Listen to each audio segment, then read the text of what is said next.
This is not just the story of a rock band. This is the story of hunger, of ego, of brilliance, of self-destruction, of silence, and of resurrection. This is the story of how 5 reckless young men walked into Los Angeles with nothing and walked out as one of the most dangerous bands in music history, and how they almost destroyed everything they built. Chapter 1, Before the Explosion. Los Angeles, early 1980s. The Sunset Strip glittered at night. Neon lights reflected off leather jackets and teased hair sprayed into impossible shapes. Glam metal ruled the scene. Bands wore makeup, smiled for cameras, and chased record deals like lottery tickets. But underneath the glitter, there was something darker. Young musicians were arriving from all over America. Some were escaping broken homes. Some were chasing fantasies. Some were running from themselves. Among them was a volatile, intensely driven singer named Axl Rose. Born William Bruce Rose Jr., his childhood was shaped by trauma, instability, and rebellion. He grew up in Indiana under strict religious control. Music became both escape and weapon. He possessed a rare vocal range, able to shift from haunting softness to violent, high-pitched screams that sounded almost inhuman. In another corner of America, a quiet but intensely focused guitarist named Slash was growing up surrounded by art and culture. Born Saul Hudson in London and raised in Los Angeles, he gravitated toward blues rock. His heroes were not pop stars, they were gritty guitar legends. When these two forces collided in Los Angeles, something unpredictable formed. It wasn't polished, it wasn't marketable, it was raw. The band formed in 1985, merging members from 2 struggling groups. They rehearsed in cramped spaces. They slept on floors. They stole food when necessary. They fought constantly. But when they played together, it sounded like danger. Chapter 2, Hunger. They weren't trying to be glamorous. They were trying to survive. They built a reputation in small clubs. Their shows were chaotic, sometimes violent, sometimes transcendent. Word spread, not because they were safe, but because they felt real. Record labels hesitated. The band had a reputation for drugs, fights, and unpredictability. But eventually, a deal was signed. In 1987, they released their debut album, Appetite for Destruction. The title wasn't poetic, it was literal. The album cover alone stirred controversy. Radio stations ignored them at first. MTV barely touched their videos. The album did not explode overnight. It crept, slowly, relentlessly. Then came a song built around a simple guitar riff, a melody inspired by innocence, a chorus that felt almost tender. Sweet Child O' Mine. Suddenly, the world listened. The album surged up the charts. It became one of the best-selling debut albums of all time. Songs like Welcome to the Jungle and Paradise City became anthems. They were statements. This was not the glitter of the Sunset Strip. This was the underbelly, and millions of people connected with it. Chapter 3, The Price of Fame. Success hit like gasoline on fire. Money flowed. Drugs multiplied. Egos expanded. The same chaos that fueled their creativity began tearing them apart. Axl became increasingly perfectionistic and unpredictable. He demanded control. He arrived late to shows, sometimes hours late, sometimes not at all. Slash spiraled deeper into addiction. Other members struggled with their own demons. Arguments erupted over songwriting credits, over creative direction, over loyalty. They were selling out arenas, but behind the scenes, trust was eroding. Fame magnifies everything: talent, insecurity, paranoia. The band began recording their follow-up projects under extreme tension. Chapter 4, Chaos on Tour. The Use Your Illusion tour became legendary and infamous.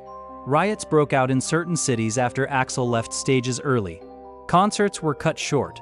Tensions between band members became visible. There were stories of backstage fights, stories of band members traveling separately to avoid each other. The public saw spectacle. The band lived dysfunction. The music industry saw profit. The individuals felt isolation. When addiction meets ego and unlimited money, destruction becomes easy. By the mid-90s, original members began leaving. Some departures were quiet, others were explosive. Eventually, Slash left the band. For many fans, that moment felt like the end. Because the chemistry between the singer and the guitarist had defined their sound. Without that tension, what was left? Chapter 5. Silence. The band name remained, but the lineup changed dramatically. Axl continued working under the Guns N' Roses banner, assembling new musicians. The world waited for a new album. It became a myth, a rumor, a joke. Years turned into over a decade. Recording sessions were scrapped and restarted. Millions of dollars were reportedly spent. Producers came and went. Finally, in 2008, the long-awaited album Chinese Democracy was released. It was one of the most expensive albums ever made. The reception was mixed. Some praised its ambition, others felt it lacked the raw spirit of the original lineup. But perhaps the deeper truth was this: you cannot recreate hunger once it has been replaced by history. Chapter 6. Resurrection. For years, it seemed impossible. Too much tension, too many interviews, too many old wounds. Then, in 2016, something changed. Axl and Slash reunited. After decades of distance, the announcement shocked the music world. They launched the Not in This Lifetime tour. The name itself was a quiet reference to past statements suggesting a reunion would never happen. The tour became one of the highest-grossing tours in history. Fans filled stadiums again. Generations collided. Those who had seen them in the 80s stood beside teenagers discovering the band for the first time. Something powerful happened on those stages. Not just nostalgia, but closure. The chemistry returned. Maybe not with the same reckless volatility, but with maturity. Time had softened edges, but not erased history. Chapter 7. The Psychology of Collapse. Every great band faces pressure, but few implode so publicly. Why? Because Guns N' Roses was built on extremes. Extreme talent, extreme emotion, and extreme self-destruction. Axl's need for control wasn't just ego, it was rooted in fear. Fear of losing artistic integrity, fear of betrayal, fear of chaos. Ironically, the same chaos he helped create. Slash's quiet demeanor masked deep struggles with addiction and identity. The guitar became his voice when words failed.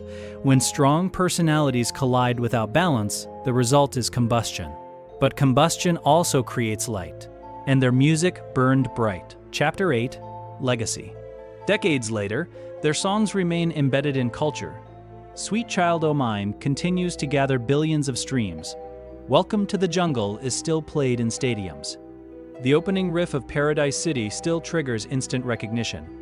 Their debut album remains a benchmark for rock debuts, but their legacy is not just musical, it's symbolic. They represented rebellion at a time when rebellion had become commercialized. They reminded the world that imperfection can be powerful, that chaos can create beauty, that destruction can birth legend. Chapter 9. What they represent. In many ways, Guns N' Roses represents the duality of ambition.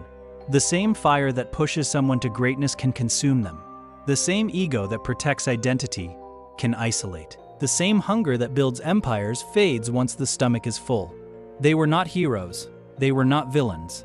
They were human, and perhaps that is why their story endures. Chapter 10. The Silent Truth. Behind the fame, behind the platinum records, behind the sold-out tours were 5 young men who once shared a dream in cramped rehearsal rooms. They did not plan to become icons. They wanted to be heard. They wanted to survive. The industry amplified them. The world consumed them, and time reshaped them. The silent truth is this: legends are not born polished.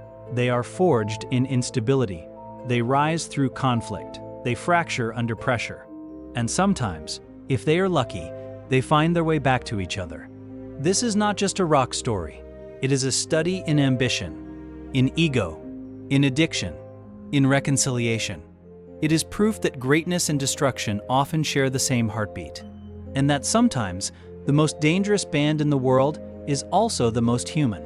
This was Silent Truth Docs, where we don't just tell stories, we uncover the truth behind them.